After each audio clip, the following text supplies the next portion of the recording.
Hey, everybody. We're waiting to see if anybody's going to join us today. Once again, we're a little bit late. And it's so funny because we've been sitting here for, 20 minutes, like sitting right here.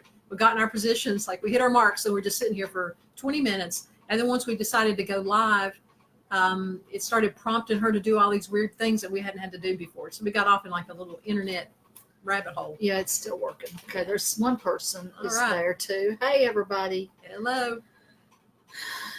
Hope the week has been going really well for everybody. I've noticed a theme for today. I don't know if anybody else is noticing this or not. Deliveries. You know how you always have, in this day and age, you're ordering stuff off of Amazon and stuff all the time. So you always got like little outstanding orders.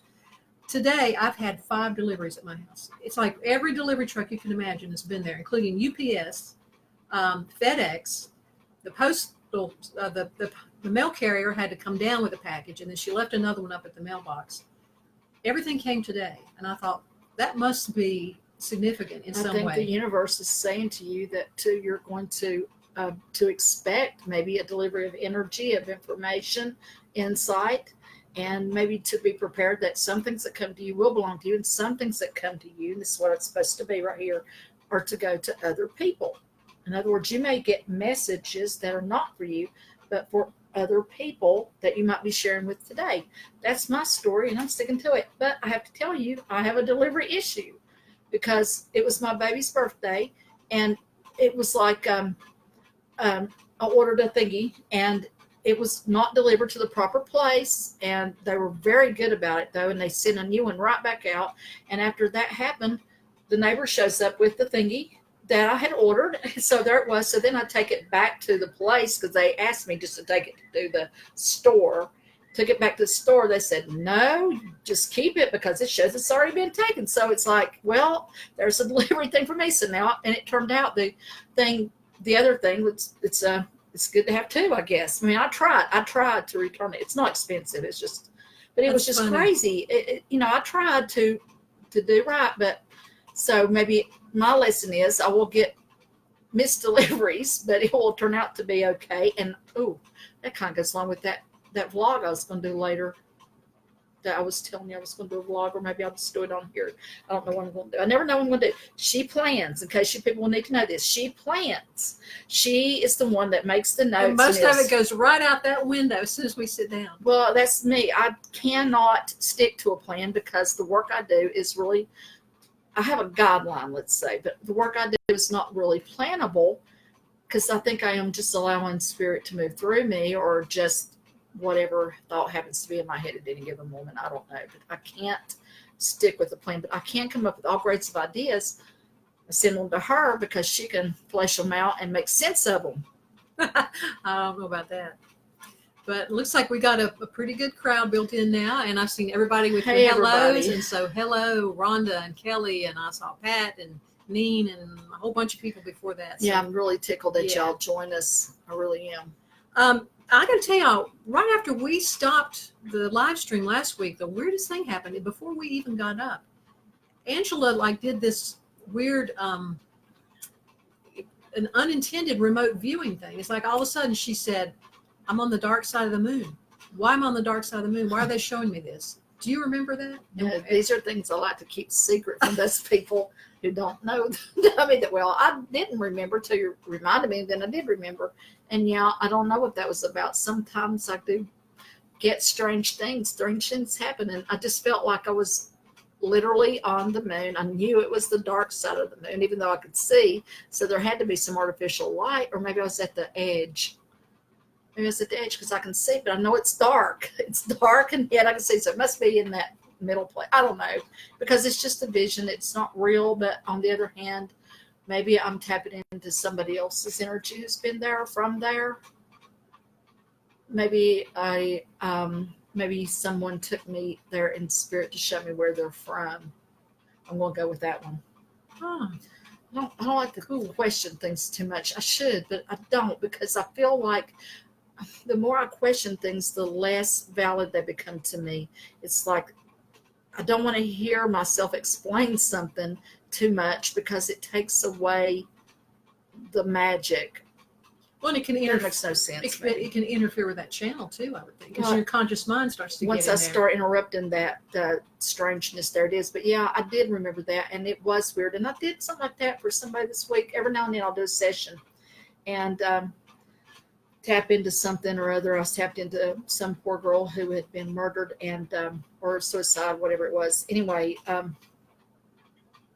suddenly, and this has happened a few times, kind of went through like her last moments after she kind of left her body, and it wasn't kind of me. It was very intense, but it oddly enough was helpful to the person. Good. So it was helpful to the spirit of this person. But if I sit and talk about it, like, oh, I did this or I did that, it just feels fake and phony and takes away from maybe what it needs to do. I don't know. Okay. I don't really make a habit of channeling. You know, I told you that time I saw that alien face, you know, by going through the person, through the person, through the person, to the army person, to the looking back. And so a lot of times when these things happen to me, I'm not ever that I can remember doing this thing like, oh, let this come into me and blah. No, it happens spontaneously. I know it has to have my permission. I have to give permission, okay? But it's not something I seek out. It's not something I want to do. It does happen. And when it does happen, I feel it's important. I feel like it can be profound for me sometimes, and sometimes nothing to me, but maybe for somebody else it's helpful. But that's why I don't really encourage others to do stuff like that, because I think you could open yourself up to things that would like to just interfere with your life, interfere with your spirit, take over your body even. Mm-hmm. But, you know, it is what it is. These things happen to me, and there it is. It's just part of who I am and my nature. And there, I don't have nothing to say about it. But yeah, Okay. yeah, welcome to the dark side of the moon and not even being Pink Floyd. It's just that happened. Aren't you supposed to watch The Wizard of Oz while you're listening to that? It syncs up, they say. Yeah, that's pretty wild. Okay, well, officially. Okay, see, sorry. No problem. If I don't say it's nothing, but some of those, why do we keep talking about stupid aliens all the time? But it's like, you know, they have those black eyes for a reason, because where they're from, it's dark. And I don't think they're from the moon. I think actually some beings are probably from inside the earth, under the sea. And I know they're from someplace like that. But I do think there are other beings. I told you already, there's all grades of different kinds and different purposes and no purposes and whatever. And I do think that they can also be exerting an influence on the human race through allegedly, no, not allegedly, what looks like obvious human means, but it's not. Anyway, you got a story about that. Why don't you tell your story one of these days about some of the stuff that you had to happen to you and then got validated? Okay, well, we'll see how as we go along. I was just going to say that when you mentioned that about the black eyes with the aliens, it reminded me of the Cherokee tales of the moon-eyed people. I do not know what that is. Yeah, it's just these creatures that only came out at night because their eyes were so sensitive, and they called them the moon-eyed. See, I know nothing about that, but that makes me feel better, because maybe you're validating something I'm getting, and that's what I like. That's why I do not study, because I like to get it my way, and then when somebody comes on and validates it, then I know I'm in the right place to pick up whatever it is I'm picking up. I just feel changes afoot. James and I went out to breakfast, as we frequently do, and we're sitting there, and I felt a shudder go through me. It's not like evil bad, it's just change. And he felt something, I forgot what he said he experienced it as, but he experienced something as well at the same time. I said, change is coming, it's a big change. And he said, yeah, he knew, because he got something. I think it's globally. I hope it's personally for me. I hope I come into a lot of money and I can retire down at, you know, the Folly Beach somewhere. But no, I'd like to take a vacation at Folly Beach, but I'll retire here if I ever retire. But I feel like I don't know. I feel like it was probably globally. And I told you there's otherworldly beings interfering with human. What do you call it? Humanity's path. I can't think of the right word, but I also think there's others that are trying to push that back. Well, I'm sorry. I just went too weird too soon today. I'm sorry. Oh, no, we're right there with you. I like to get people warmed up a little bit, get them calm, think we're just two little nice old ladies before I spring out them black-eyed aliens on them. Well, this is Metaphysical Matters with Angela Moore. I'm Kim Clark, and I got a bunch of stuff printed out here that you sent me and that we talked about, and I think I'll just kind of intersperse that with some of the notes that you sent me. And she mentioned a few things right before we got started, too.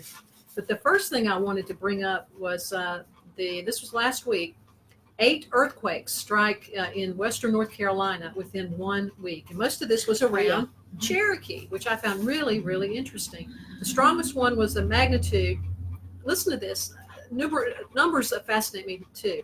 The strongest earthquake was a magnitude 2.5 on Wednesday, approximately 2.5 miles southwest of Cherokee. 4 hours later, a magnitude 2.5 earthquake struck approximately 2.5 miles away. That is crazy. That is attention getting. Yes, absolutely. I think that is maybe saying, even if the numbers themselves may or may not mean anything, it's maybe saying that fact that it's all coincidental is saying, look at me, because this is more than just a random earthquake. And I just suddenly remembered that channel that I did up there in the mountains that day. With the rocks? With them rocks, when I was in between them gigantic rocks. Up at Linville Falls. Linville Falls, and it was like I could, I thought I don't know what I thought. I was actually, I think we already talked about this. We're not going to go into it. Don't worry, people. But I was saying Cherokee words because this lady who actually knows some of them told me what one of them meant. But what I was hearing, and I thought I was saying in English, was when the mountains begin to walk, then you'll know that last days have come.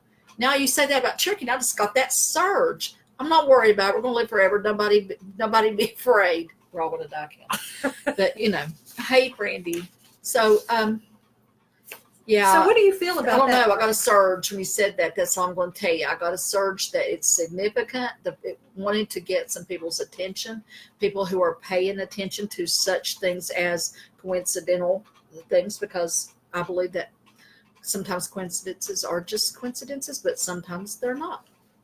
So do you feel like there's any kind of, is that symptomatic of a whole energetic disruption up there, or what do you think? I think it's one piece of a bigger puzzle, and it's just going to spread out, and it may not happen again forever, and it may happen this minute, but I think for right now, all I can tell you is I don't know the proper answer, but it feels to me like I'm seeing a piece of pizza, and it feels like this is at the tip end of this slice of pizza, okay? And then as time goes on, it will spread out as we carry forward. That's the only way I can tell you. That's what I'm being given. Take that, because there it is. Okay. All right. I'm sorry if I don't answer things properly. No, when I ask you questions, I'm just doing it as a way of you have to keep me on tossing track it to you, and then wherever you go, that's totally cool. That's why we're all here. I think we're supposed to be looking back right now. This just in. We're supposed to be looking back. We're supposed to be seeing where we've been so we can better see where we're going. You need to stop and do a gut check and ask yourself, okay, is this it? Is this the right place? Am I comfortable here? And wherever here is for you. This just in. I'm supposed to say that.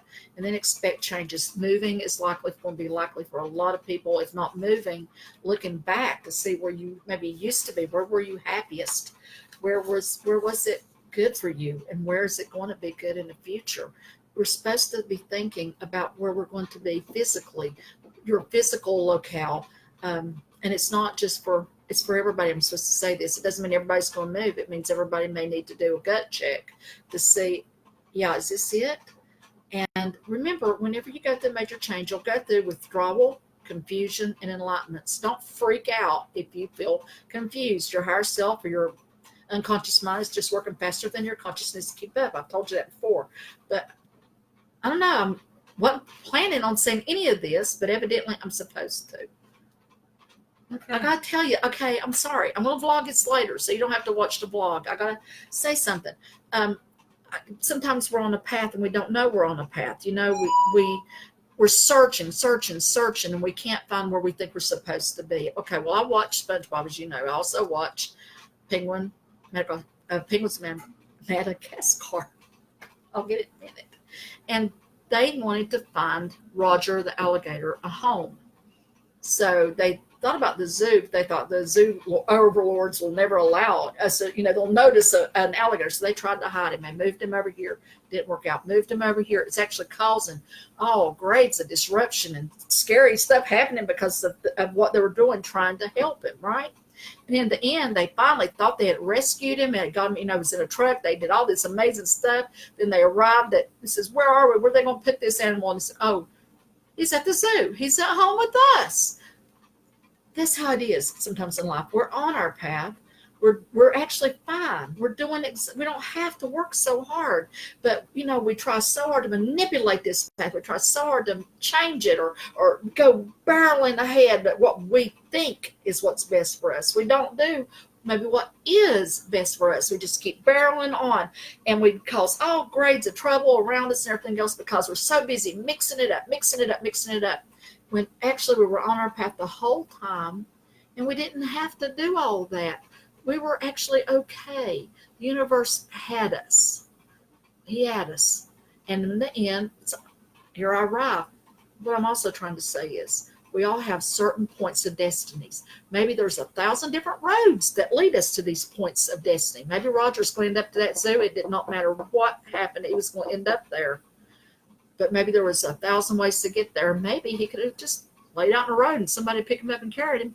Maybe he needed to have the experiences of being drugged all over creation and then someplace. And I think I'm telling you this because I'm supposed to say you're on your path.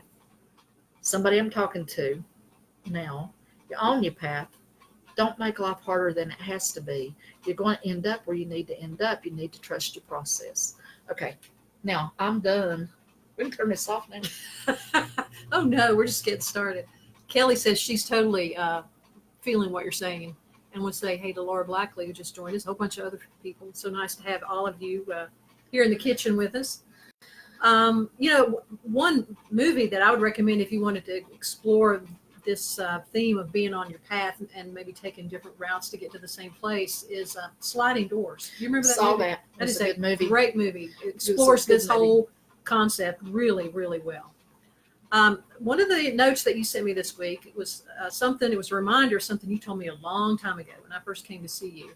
And that was about the power of what you call in-between places and in-between times. Oh, yeah. Mm-hmm. So we're all ears. No, that's it.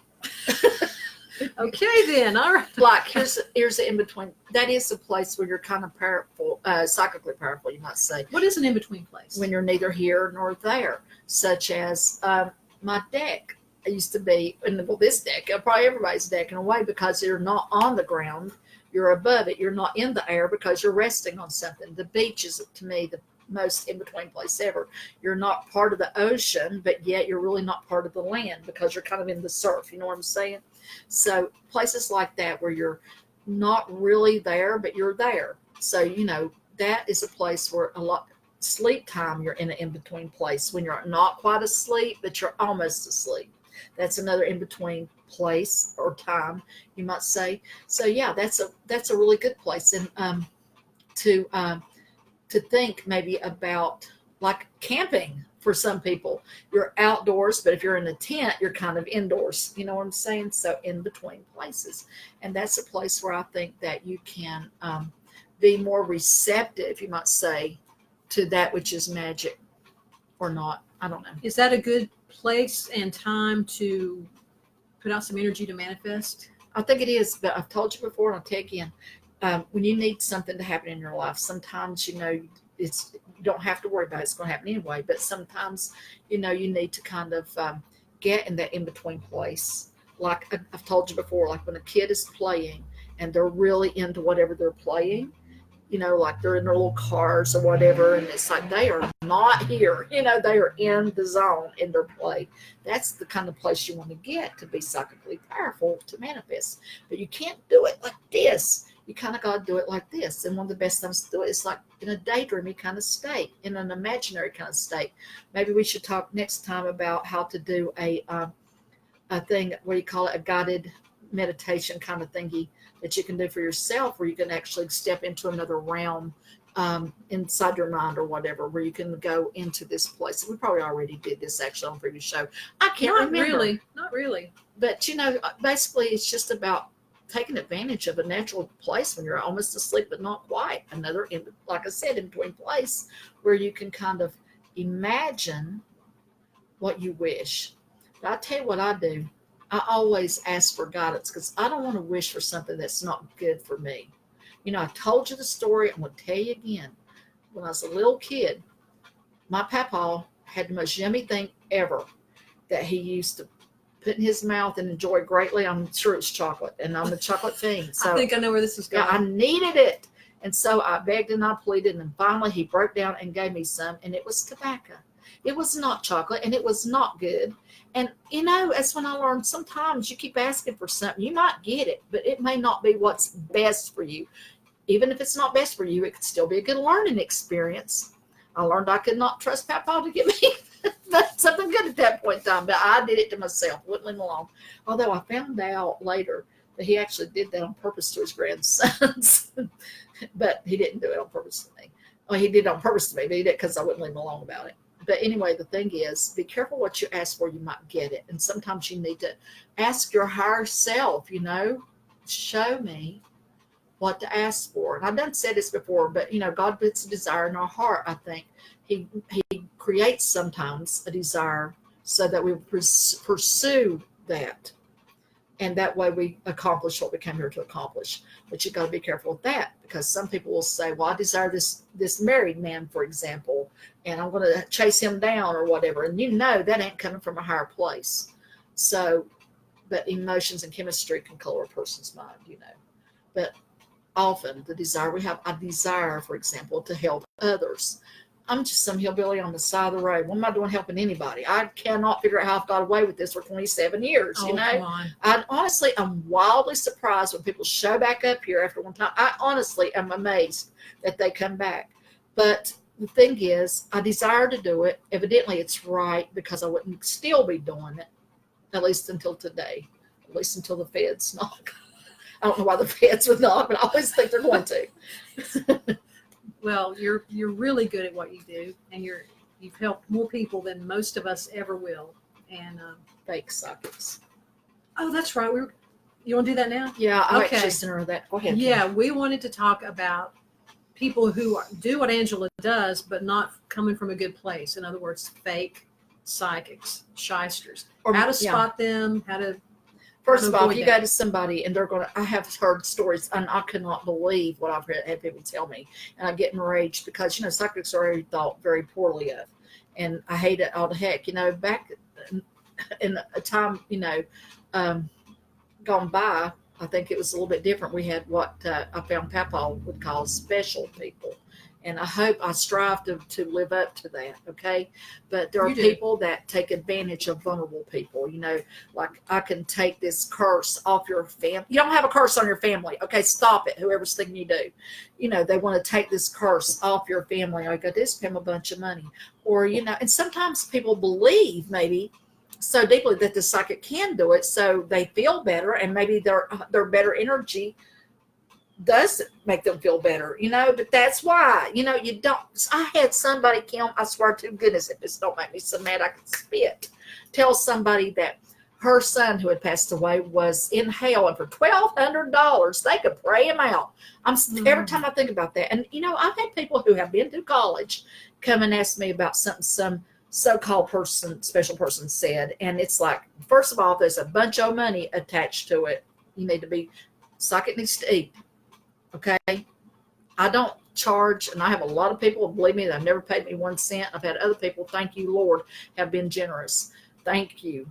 But the thing is, psychic's got a right to eat. A workman is worthy of his hire, okay? But when you go around charging a grief-stricken person thousands of dollars, they're taking out loans at the credit union to pay for 5 minutes apiece. I want to get violent. I want to just go smack somebody. I don't want to shoot nobody. I just want to, like, pop, because that ain't right. So does the old gut check thing? Oh, you think God, that, it makes me mad. can that help us avoid shysters? Well, Just doing a gut check? it does when you're in your normal state of mind. The thing is, these people are taking advantage of vulnerable people. I had this one crazy old bat tell some girl that she needed to go jump in some man's arms and just, have his way with her. And this is a man that was basically trying to get away from her as hard as he could. Like, what the heck are you talking about? So really? Common sense needs to stay in there too. You got to have a little common sense. But when you got some grief-stricken person that's being taken advantage of, or you got just some person wanting to, for this amount of money, but then we're going to add on this amount of money, and before you go out of there, you are now bankrupt, and all you got was somebody in there feeling pretty happy about a good day's pay. You ain't doing the right thing. That's people that give people like me a bad name. It's not right. This is spiritual work. I am ordained, and it does mean something to me. God, I'm going to hang up now. I'm just burnt out on this whole subject. Okay. There's a lot of good people like me out there working their butts off, and they do charge, and they have a right to be paid, but it's reasonable, and it's something you should not be taken out alone for. Let me put it that way. And if you're feeling weird about it, or if you're feeling encouraged to keep coming back, you just do your gut check. Is this okay with you or not? And, don't be bothering to come see me if you don't feel good about it, because I don't need that negative energy. I want somebody to come to see me and thinking they're doing something wrong or whatever, because I'm going to feel bad I feel bad enough about myself as it is. I don't need their energy. Boy, you know what it is? I do not have Kool-Aid. I am drinking ice water because I have no freaking Kool-Aid. That explains it. Lack of Kool-Aid. I got to go to the store. Yeah, well, I'll make sure next time, at least I'll bring the Kool-Aid. So there'll be. Somebody needs to bring, because it keeps me calm. Okay. Let's go back to the news desk. All right. We'll give you a break from that, because I think you expended some energy there. Got me wound up. Yeah. This was something else that you sent me this week, and it's a follow-up. We just keep talking about UFOs and aliens. They just keep coming up. That's just where there's a lot of energy right now. But a member of the House Homeland Security Committee is accusing the Navy of withholding information about reports of unidentified aircraft after officially requesting more data on the mysterious encounters. And it's Representative Mark Walker, I should say, of North Carolina. And he's also asked if officials have found physical evidence to substantiate the claims, and whether they are aware of any foreign nations or private companies that have introduced breakthrough technologies that could explain them. No, that didn't happen. Okay, and then that goes right along with another article, another news item about Tom DeLonge of Blink 182, who's been a real, he's been on the forefront of trying to uncover what's really going on with UFOs. And he unveiled some footage a couple years ago of some pilots who were interacting or observing UFOs and commenting, oh my gosh, what are they doing? How did they do this? And at first the military said, oh, it's a bunch of, BS. That's not true. And now they're coming out and saying, yes, that is unidentified aerial phenomena. Those videos shouldn't have gotten out there, but they did, and they're real. So that's pretty huge. I think that this is being leaked out because we need to know, because it is a coming. I told you, I feel like sometimes I do get messages early on, and I'm in there in bed, and I'm thinking, I feel like I'm getting some messages. I'll be honest with you. Oh, do you remember that message I got about you and me that one time in spirit? Don't remind me about that. But anyway, I was thinking about, was feeling like I was having a voice in my head telling me, one of them little voices, one of the many little voices in my head. And it was telling me, about we can't really tell you that we're here because of what it would cause. And I'm thinking, no, it wouldn't. It's like we're grown up now. We can do this.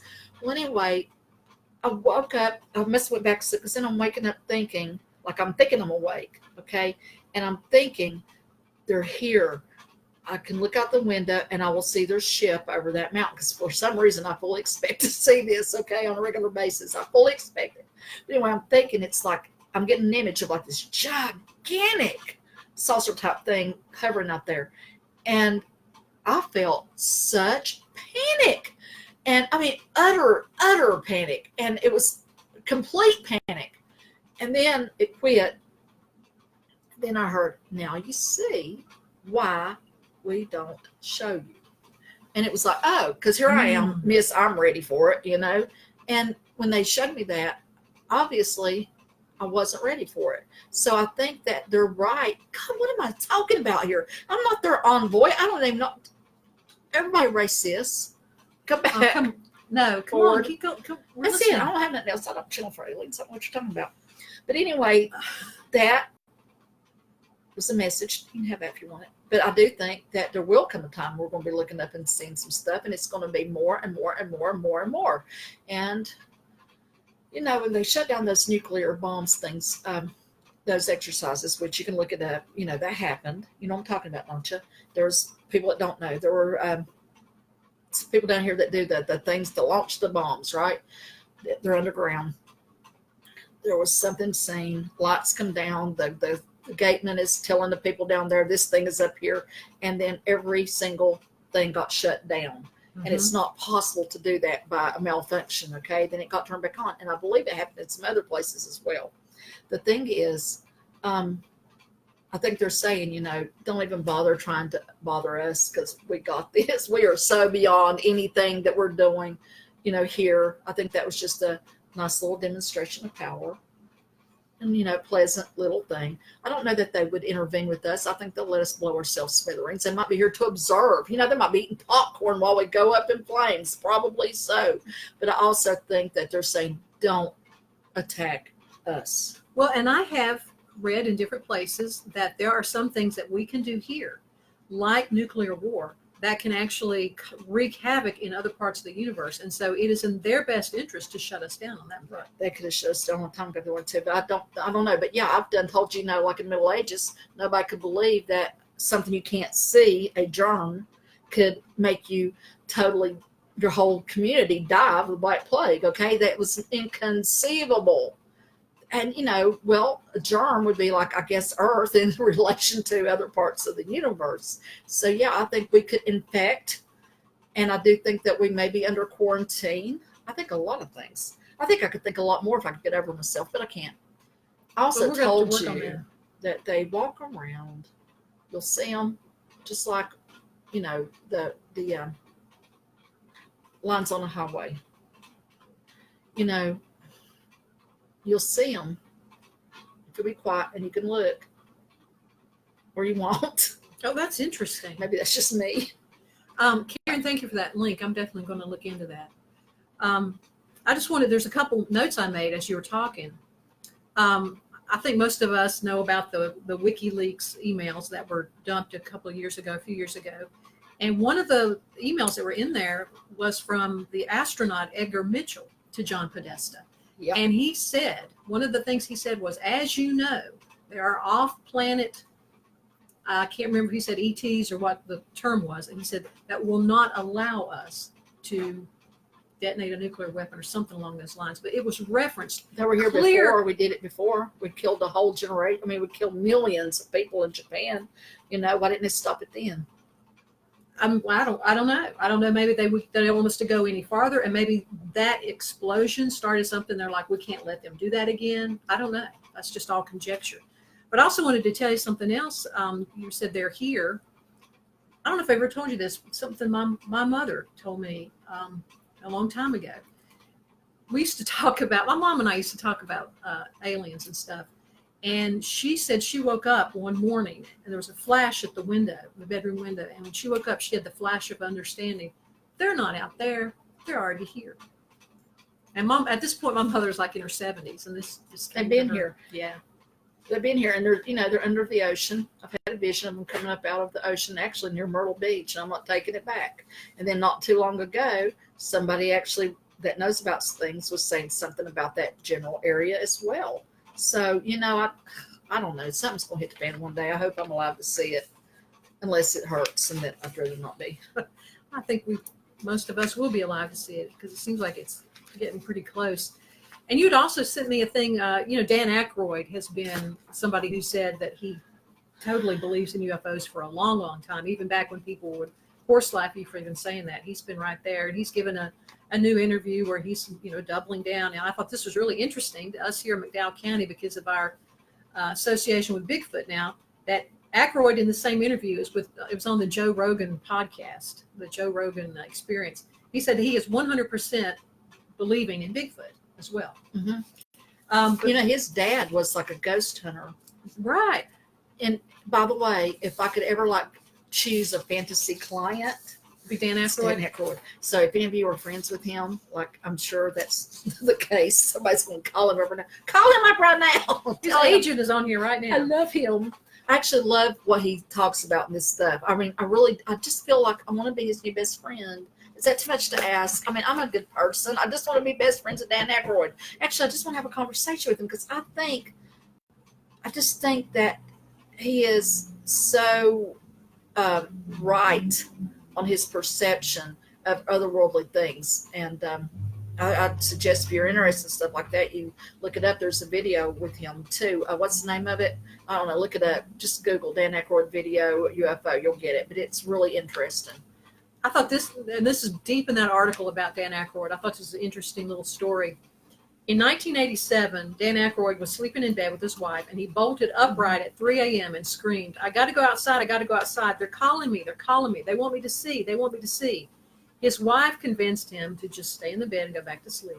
The next day, Aykroyd says the news and radio in upstate New York were talking about a big pink spiral in the sky above eastern Ontario.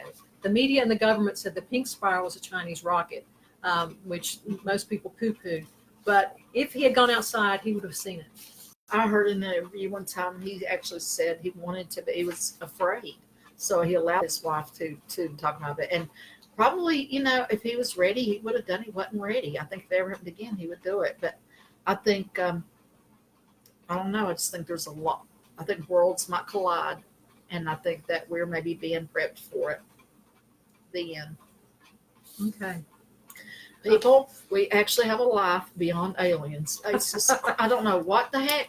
Maybe this is what we're supposed to do. Maybe we're paving a way in our little corner of the world. Well, And maybe everybody who's listening. Maybe everybody already turned off or gone to another room now. Oh my God, there they go No, again. they're still there. But I bet every single person who joins us is probably paving the way in their sphere of influence as well. Talking to people and so forth. I actually think that might be the end of the UFO news. I got a couple more items, but I wanted to go back to something that you said you wanted to talk about. And a client you had this week kind of led you down this path. We wanted to talk about why sometimes people feel compelled to do a certain type of art all of a sudden. And actually, I think this does go back to UFO aliens. I didn't even realize that till just now. Yeah, actually, gosh, I hope it's all right if I say this, but a friend's, child, almost adult child, started for no apparent reason because she just wanted to draw in alien faces, which are really rather good and also rather startling in the way that she perceived it. So I think that, sometimes I think I've already told you, the creative part of your brain is the part that picks up this information that's out there, psychically, whatever.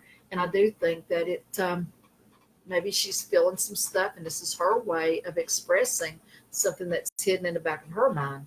Or in this person's case, maybe even her people, because I do think a lot of people, and as you know, or maybe as you don't know, I just read an article about how the DNA that we have is not like the DNA of these ancient people that they're finding, which is not, making sense. But to me, it's like, it's because we're not from here, not everybody, or we're a blend.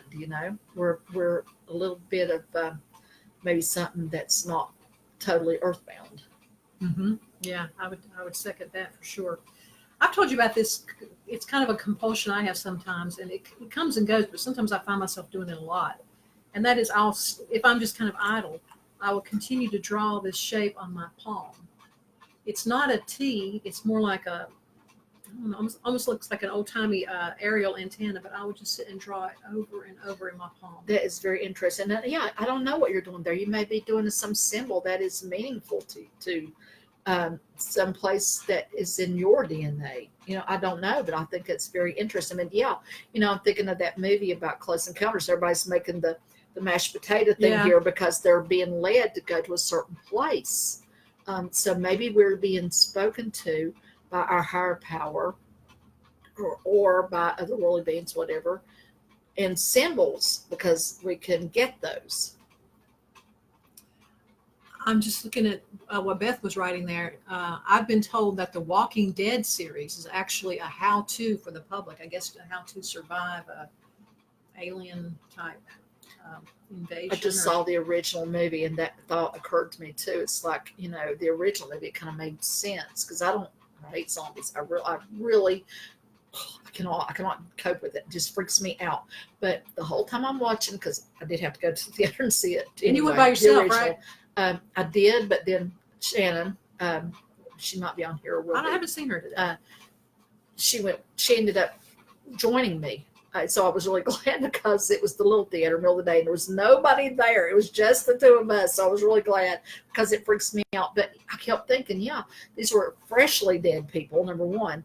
And it's like, I think this is almost like a new spirit inhabiting these bodies rather than them be I think like I wonder, we were talking about artificial intelligence being inhabited, but I do wonder about physical beings being inhabited, and maybe not freshly dead, but maybe about people whose soul is done, and maybe that soul leaving that body and another soul stepping in, and maybe it's somebody who just needs to finish up a life. What was that movie? There was a movie, then a remake about this football player that gets killed, but then he wasn't supposed to be killed, and he comes back as, they have to give him a new body. And so, I don't know that one. Oh my God, it's a famous movie. Somebody will know. Sure, oh my God, Warren Beatty, I think, played in the remake. Did you say Warren Beatty or a warm body? Beatty. I think he was in the remake. But it's the first. What the heck is that movie? In the original movie, he was a boxer, and he was in a car wreck. But his angel took him out because it looked painful, so he took him out of his body so he wouldn't suffer, right? But then after he took him out of his body, it turns out that he wasn't supposed to die in that wreck. But they had already cremated him now or buried him now, so he had no body to get back into. So they found him this other body of a live person who was going to be murdered. When somebody tells us who this is, I want to watch this. Well, this person's going to be murdered, right? So they're going to, as soon as this person gets murdered, because it's his path to get murdered by his wife and her lover. So anyway, they're going to drop his spirit into this guy's body and let him keep on living or something. No, that's not true. They dropped him into this guy's body when he got murdered, and he was supposed to stay here in this body until they got him a new body. That's what it was. Okay? So he's temporarily inhabiting the body of this really rich person. And of course, the people who murdered him were freaking out because they know they killed him, and here he is walking around, right? So anyway, later, another body comes available, and they take his spirit and they drop it in this body, and he actually is going to finish the life. And he lost all memory of everything, including the girl he fell in love with. But then he had a feeling when he met this girl, because it's like he knows her. Okay? That is an analogy for everything that we've talked about. Well, I've got to find that movie. Watch the black and white one. The black and white one's better. Well, that kind of feeds in a little bit to walk-ins. We've talked about walk-ins before. And also, there's a... Heaven Can Wait. Heaven Can Wait. I know that movie. I've never seen it. Oh, yeah, you got to watch it. Okay. I'm going to watch it. It is a comedy, by the way. Really? Yeah. Well, you just touched on the whole AI thing again that we talked about last week. And oddly enough, about the next day after we talked about it, I saw this article. And briefly what we were talking about was how spirits can inhabit something like a doll or something like that. And I asked the question, what about the forthcoming artificial intelligence? I mean, we have it all around already, but I guess what you would call ambulatory artificial intelligence walking around in your house. We were somebody's artificial intelligence at one point, Kim, and I think that we evolved to be able to host the soul that is inside us. And I think we were just organic, but I do think we were somebody's artificial intelligence until we became animated. And I do believe that an alien spirit or a human spirit or a otherworldly spirit can inhabit those artificial units at some point. Well, you're not alone, because the article that I printed out here is based on the remarks by the CEO of Kindred AI, which is the only company in the world that makes quantum computers. I mean, this is high-level stuff. And the CEO gave a talk at Tech Vancouver about a year and a half ago, and he said that they're not going to be like us. So he's talking about AI. They're going to be aliens. They're going to be way smarter than every single person in this room in ways that we can't even comprehend. And he said, he cited H.P. Lovecraft's concept of cosmic indifference, when the universe is occupied by entities who don't give a crap about you in the slightest. And he says these things and this is a CEO of a tech company, These things that we are summoning into the world right now are more like the Lovecraftian, the great old ones. They are entities that are not necessarily going to be aligned with what we want. I've been saying for years. And I did not realize this until I got a little bit deeper. Elon Musk said something very much like this in 2014. He said, and this was at MIT, he said, with artificial intelligence, we are summoning the demon. That's what I've been saying for years. And I think it's interesting that shortly after that is when all those stories started to be spread about how Looney Tunes Elon Musk is. Do you remember? Oh, yeah. Yeah, you know, that's what you do. If somebody comes up with something maybe that's in line with the truth, you got to have somebody taking that apart and, you know, making fun of you, because that's how you destroy that truth and keep that truth away. Otherwise, we would not have peace in this life, I guess. I mean, maybe, I don't know what to say about it. It's like truth can only be hidden so long. And it's evidently But pushing. people don't want to know the truth. I've told you this repeatedly. They don't need to know. They don't want their lives disrupted. They just want to do what they do. You know, they want to go to work. They want to have a family. They want to do the human stuff that they came here to do, the human stuff. But, you know, what can I say? I told you before, it's like I had a dog. I'll tell you again. And I might tell you in the future when we're still here. That Wren would not, little black chihuahua, would not look at herself. She would not. But she could see it. In the mirror, you mean? She could see herself in the mirror. Thank you for reminding me it was actually in the mirror, but she didn't want to see it because it freaked her out. Therefore, she chose to believe there's nothing. I won't look. Now I got a little black chihuahua. Okay, it reminds me of Wren a little bit.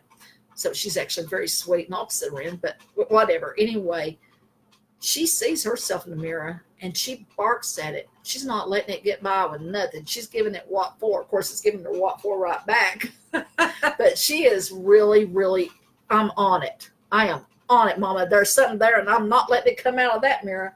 So, you know, I think there's that two kinds of people, too. You know, it's like we got the ones that are very happy not to see it. They don't appreciate you pointing it out. They're not going to know what you're talking about, and that's it. But the other kind that are maybe more aggressive, we see it. We need to do something about it. I'm not going to let it go. Maybe what we have to do is in between. We see it, we acknowledge it, but we got to get on with our lives because we got bills to pay. Yep. Well, one other loose end that we left from last week, or we talked a little bit about the soul contact, which is staring into, you say, the right eye of the person. I think so. Okay. You know, choose somebody you want to have a soul contact with, and you stare into each other's right eye, and in just a few minutes, you start to see their face change, and they see your face change. It's real trippy. And you were saying that you think you might be seeing identities from other lifetimes and that. Some people believe that what you're seeing is a person's soul. It's called a soul contact. Yeah. And that you might be seeing their images and stuff from a past life. And others say it's what do you call it? A hallucination, that it triggers a trip. But I think maybe there's something to it. I really do. Well, you're right, because interestingly enough, the next day after we talked about that, I found an article about an experiment that was conducted at Italy's University of Urbino, and they actually had 20 volunteers to sit in pairs and stare intently in each other's eyes, and they all reported that kind of phenomenon, seeing each other's face change and all this stuff. Do. And of course, the scientists say it's caused by neurons firing off and doing weird stuff and this and that, but that's what they can measure, so that's what they're going to think causes it. But right there, scientists said, yes, this happens. Your brain has to interpret it. It's like what they're saying is your brain is manufacturing. What I'm saying is your brain is receiving. You know, is it a generator or is it a receptor? Maybe a little bit of both. I think you receive stuff, and this is what your brain does when it receives this information. It doesn't always create, you know, love, for example. It's just a brain chemical thing, you know, but is it really? You know, I think there's more to the physical understanding of things. There's a lot more to the triggers and a lot more to just survival of the species. I think there's something of a higher level, but you got people on one extent that can't see that extreme, and other people the other that want to, you know, need to be more grounded. See what PJ right there? I've looked into someone's eye and there was nothing there, and it was black. Well, that's kind of scary. Well, she said it wasn't a good person. Don't look in their eyes anymore. Yeah, I think so. Anyway, the Matrix, where you take the red pill. I didn't see the Matrix. I only saw bits and pieces, so I cannot. You've answer never that seen the properly. Matrix? Only in pieces. Only in pieces, because for some reason I feel like I don't want to see it. I don't know. I think I've seen enough of it to know what it's about. I think The Matrix is one of the most important films ever, because it gave us the language to talk about things that up to that point we could not have talked about. I am not arguing with that. I agree with that, and I have seen enough of it to understand what you're saying. Okay, I'm going to hog tie you one day, and I'm going to make you watch that movie. I don't want to. It disturbs me. Oh man. I try. I mean, I have watched bits and pieces. Okay, I've seen enough of it to have seen it, and I mean, I really have. But and I like some of the effects and stuff a lot. But for some reason, I don't know how to explain it. For some reason, I get a little freaked out. Okay, well, we're about where we usually end, but I did want to give you a chance to talk about something that you sent me in notes about haunty things, because that's kind of fun to talk about. Why are hotels haunted? Any place you got gathering of people, that's spiritual people. They're going to be where people are, because that's what feels normal for them. But also where you got a lot of life and death, like hospitals, for example, obviously. But hotels, a lot of times there are people that have gone there to commit suicide, or but just say that nobody did that at this particular hotel. Just the fact that it's a busy place, it almost is like a human portal. For humans, we come and go, we do our business, and we leave. All right. And a lot of babies are probably conceived there too, and a lot of other things that are going on. And I think a lot of well, I hate to say this word, but because I don't know who's watching, but or a lot of sexual energy could be taking place, which absolutely opens the portal. It's such a powerful energy that it is an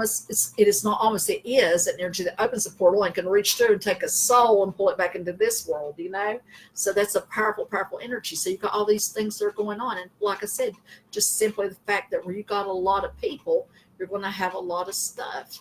But I think that hotels tend to be like one of the most haunted places ever. I had never thought about a hotel as basically a portal. To me, it is. That's oh my really God. Cool. You remember that office I used to have? Yeah. Over there? That would, I maybe doing a story on the story thing at WNCW, and I thought it's near Halloween, I might tell a spookier one.